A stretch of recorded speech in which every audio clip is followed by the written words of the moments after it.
Bien, ya de vuelta aquí con Carla Musqui de Palacio de Gobierno y como ustedes saben este mensaje o esta entrevista en Palacio era más que todo un mensaje hacia la ciudadanía, pero la suerte del presidente Pedro Pablo Kuczynski el próximo jueves no estará necesariamente en manos de los ciudadanos, sino de los votos del Congreso de la República. Y es por eso que se encuentran con nosotros representantes de tres bancadas importantes del Parlamento. Está la señora Rosa Bartra, de Fuerza Popular, el señor Marco Arana, del Frente Amplio, y Marisol Espinosa, de Alianza por el Progreso. A los tres, ¿cómo están? Muy buenas tardes. Buenas noches. Buenas noches, viendo desubicada.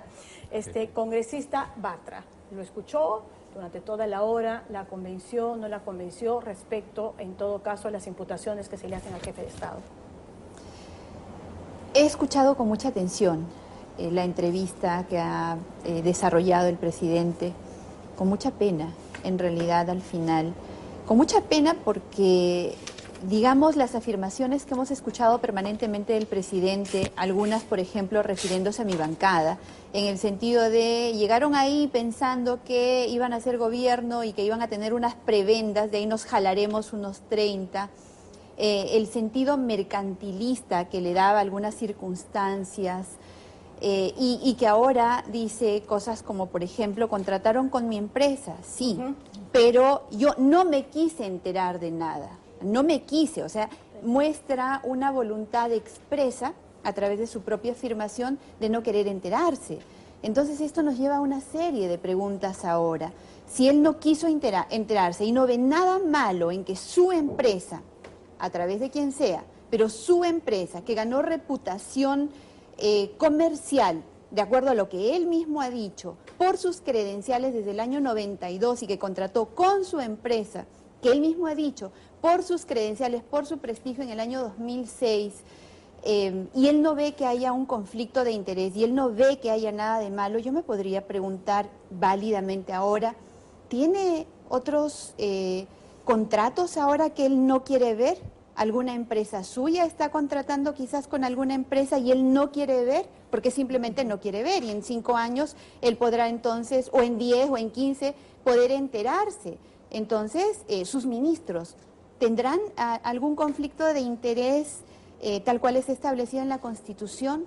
Es una serie de interrogantes que parten de la propia conducta y afirmación del presidente de la República. Ahora hay un dato interesante, el 12 de noviembre, no sé si ustedes recuerdan, Marcelo Odebrecht menciona al presidente, dice que en algún momento Pedro Pablo Kuczynski fue una piedra en su zapato y que después fue contratado para curar heridas. Eso fue el 12 de noviembre, recientemente. Hasta ahí, si al presidente no le había interesado saber si Sepúlveda había contratado con Odebrecht en medio de toda esta investigación, ¿pudo haberlo hecho? ¿A opinión de ustedes? Yo pienso que desde el 2011 y antes, o sea, si él es un banquero de gran prestigio, un empresario de la talla que él mismo se ha autodescrito, porque él mismo habla de su valor en el mercado para la empresa que él tiene, para los negocios que él desarrolla, nos preguntamos también válidamente, ¿nunca vio un estado financiero de sus empresas? ¿Nunca tuvo una junta? ¿Nunca revisó? Nunca se interesó, o sea, su banquito de pronto recibió dividendos y nunca se preguntó de dónde venían. Ojo que aquí hay algo bastante importante y creo que es necesario señalar. Hablamos del contrato de Trasvase Olmos. En Trasvase Olmos, que se firma el contrato entre Westfield y Odebrecht es del 17 de marzo del 2004. El 24 de julio de 2004 se obtuvo la concesión. Ojo, que este contrato condicionaba la utilidad de Westfield a fin, si es que se firma la concesión, si es que se da la concesión de trasvase a Odebrecht. ¿Se dio la concesión? Sí se dio la concesión. Nos quiere decir el presidente que él nunca, como como ministro de Economía, responsable de ver el desarrollo de todo este proyecto, nunca preguntó quién estaba haciendo la estructuración financiera de un proyecto en el cual él gestionó un préstamo a la CAF por 77 millones de dólares. Sí. En un lado estaba él, en el ministerio, gestionando, y en el otro lado, en el sector privado, estaba Sepúlveda haciendo el mismo trabajo. Ahora, lo que se insiste mucho de parte de un sector, congresista Arana, es que se tiene que probar un delito, que no basta con que haya una suspicacia, no basta con que no me convenza tu versión. como que se requieren pruebas contundentes, porque estamos hablando de una situación pues realmente extrema, la vacancia de un presidente de la República elegido democráticamente. Lo que estamos viviendo actualmente, Rosana, lo que muestra es el fracaso y el estado empresarial puesto al descubierto. Es decir, personas que de las empresas iban al Estado, que es la historia de toda la vida en realidad de Pedro Pablo Kuczynski, y estando en el Estado, usaba el Estado, sus normas, sus decretos supremos para favorecer negocios privados. Es la privatización del Estado, tal como se ha venido además promoviendo y hasta exaltando en estos últimos 20 años a partir de la Constitución fujimorista, y la desregulación y el Estado mínimo que nos ha llevado a esta situación. Y lo que estamos viendo, y es muy grave, es que el presidente considera que toda esta situación es natural, es normal. O sea, yo le creo que él cuando dice fue todo legal, aquí se bancarizó, No, claro, yo claro, gané alguito. es un contrato firmado por el señor ¿no? Sepúlveda, se ha bancarizado, todo se ha manejado dentro de los patrones y los protocolos normales. Eso es lo que él dice y no se quiere dar cuenta, porque en realidad es que no se quiere dar cuenta o no quiere admitir que la razón por la cual se está exigiendo la vacancia es porque ha tenido una mentira dolosa, grave, sobre, no sobre temas personales, sino él señaló que nunca había tenido relaciones contractuales ni comerciales con Odebrecht. Y hoy día incluso, en la entrevista que ustedes le han hecho, él termina diciendo, era mi empresa unipersonal, ¿no? Que hacía negocios con Odebrecht, que él conocía porque es la principal constructora de Latinoamérica y en su país. ¿Se le vaca por mentiroso? ¿Por qué se le vaca? Se le vaca porque digamos, si es por mentiroso, todo el mundo dice, ¿qué político no es mentiroso? A ver, lo que él ha hecho es incumplir funciones graves, prohibidas por ley, que siendo ministro de Economía y Finanzas y habiendo sido jefe de Proinversión y premier del gobierno de Toledo, hizo negocios con la empresa, estaba prohibido hacerlo. O sea, la mentira no es sobre un tema de su vida personal, sobre la marca de su saco, de su terno, sobre qué comen en Palacio de Gobierno. Es sobre un tema gravísimo en el cual Odebrecht, como sabemos, ha hecho negocios turbios con el Estado. Y dentro de esa parte, más bien lo que la Fiscalía tendrá que investigar es si aquí no ha habido una triangulación de dinero, efectivamente, entre Sepúlveda y él, y qué otras cosas hay, porque lo que está ahora es bancarizado, demostrado que efectivamente en su empresa, en su país, la principal constructora de América Latina hizo negocios cuando él era ministro. Y él ha dicho que no tuvo ninguna relación comercial y contractual. Es decir, estaban vendiendo al país, estaban faltando a la ley, estaban delinquiendo y él no sabía nada.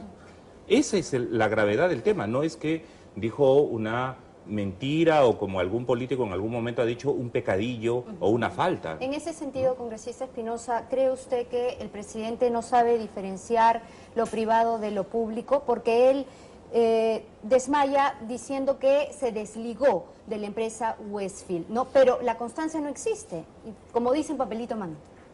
El presidente definitivamente el día de hoy, esta noche, perdió una gran oportunidad de aclarar las dudas que existían, pero sobre todo confundió la defensa política con la defensa legal.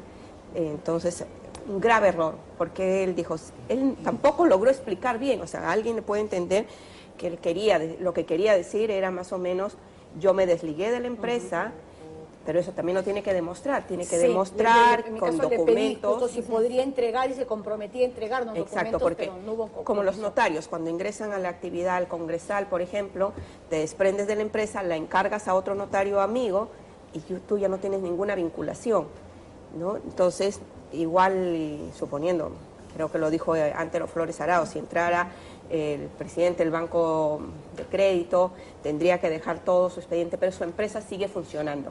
Ese también es un tema que el presidente no logró aclarar, no logró explicar, y sobre todo la duda y la gravedad es que no logra distinguir lo privado de la actividad pública, de la actividad, la actividad básicamente empresarial de la actividad que está vinculada al Estado.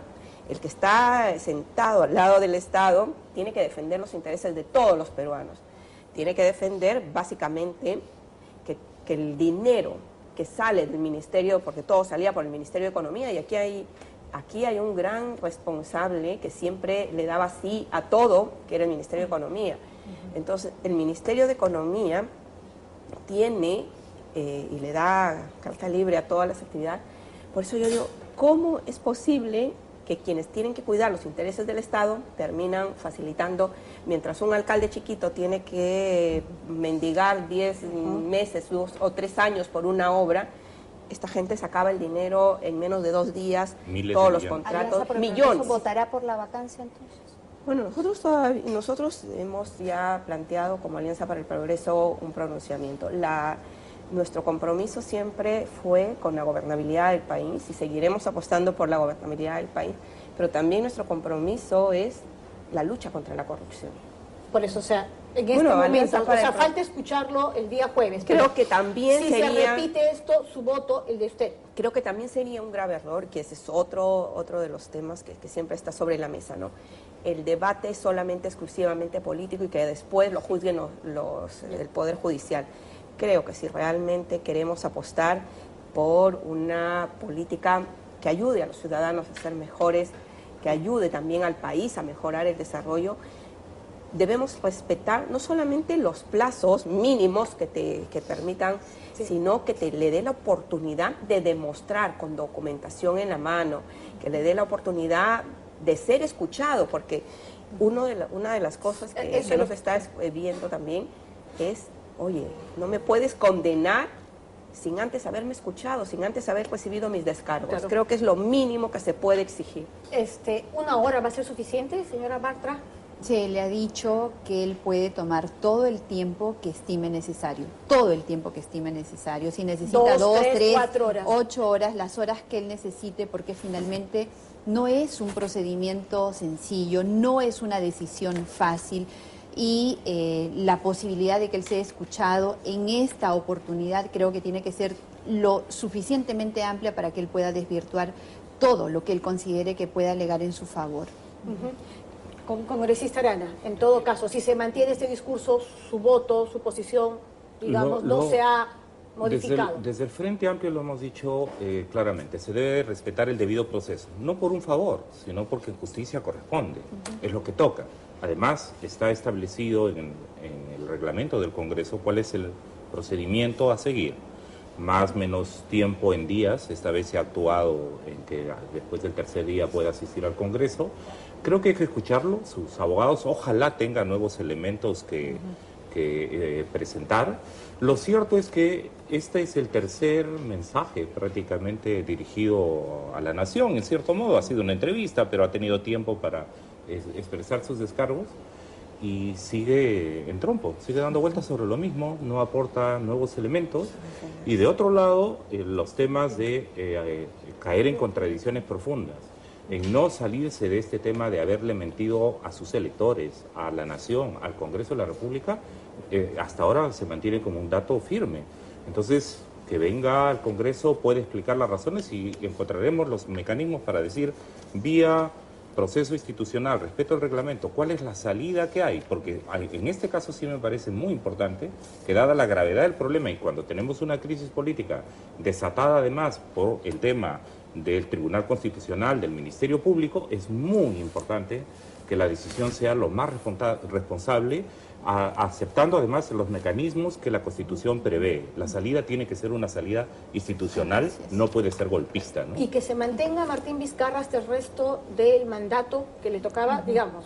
O sea, hay la duda, hay la sospecha, la suspicacia de que más adelante el fujimorismo, luego le preguntaría así brevemente a la señora Bartra, va a ir por la cabeza de Vizcarra, luego por la de ¿cómo se llama? Mercedes Arauz, hasta que se convoque a nuevas elecciones. Bueno, el mecanismo de sucesión, hay un mecanismo válido en ¿Qué el marco pasaría? constitucional. ¿Qué escenario enfrentamos los peruanos? Bueno, definitivamente creo que hay que respetar y esperemos que después, la preocupación que hemos tenido durante los últimos días ha sido el tema del Tribunal Constitucional, el fiscal de la Nación. Creo que respetar los mecanismos válidos que establece la Constitución de sucesión y esperamos que no quieran tampoco apoderarse del poder y esa es una de las cosas que sí tenemos que verificar y garantizar.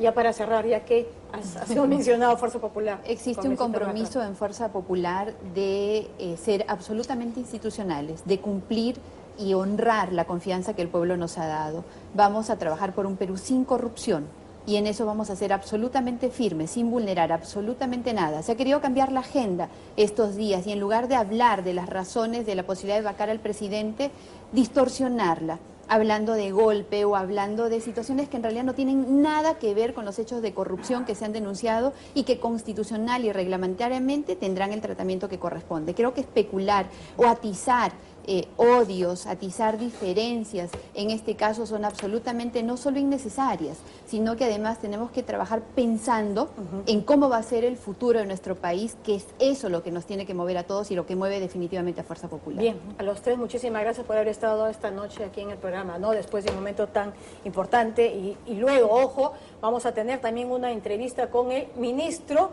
del Solar, ¿no? Que se encuentra ya en Panamericana Televisión, pero antes vamos con una nota. Y gracias, Carla, por habernos acompañado. Muchas gracias a ti, Rosana, y a los congresistas que esta noche estuvieron con nosotros en Panorama. Presentamos la nota.